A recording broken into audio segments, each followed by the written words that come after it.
হাত দেন। আদম আলাইহিস সালাম কিসের মাটি?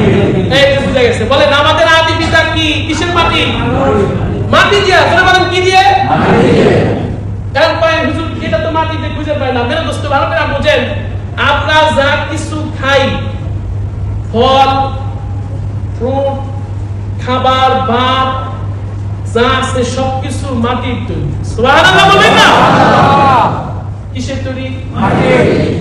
মেরে দোস্ত এখন যদি বলি যে ভাত না খায় মাটি খান, খাবেন না? কিন্তু আল্লাহ সুন্দর করে এই মাটিটারে মেরে দোস্ত চিন্তা করেন, খালি মজা মজা করে খান। এক একটা দানা এত সুন্দর করে আল্লাহ বানিয়ে দিচ্ছে। মেরে দোস্ত কেমনে ভুলে গেলেন?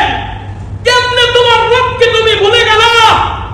যেই রব তোমাকে মাটি থেকে খাবার দিচ্ছে, মাটি থেকে ফল দিচ্ছে, চাউল, গম, ভুট্টা যা আছে এভরিথিং সবকিছু আল্লাহ মাটিরে এত সুন্দর করে বানিয়ে দিচ্ছে। সুবহানাল্লাহ।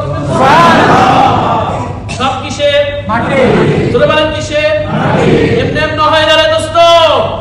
খালি চোখের সামনে কৃষক ফলায়, কৃষক কষ্ট করে, রোদ বৃষ্টি ধরে গান ফলায়, ওইখানে ফসল ফলায়। আমাদের দোস্ত ফসল তো ফলাইছে আল্লাহ পাক একদম 24 আওয়ার্স প্রত্যেকটা জিনিস আল্লাহর কুদরতি ফেরেশতা দিয়া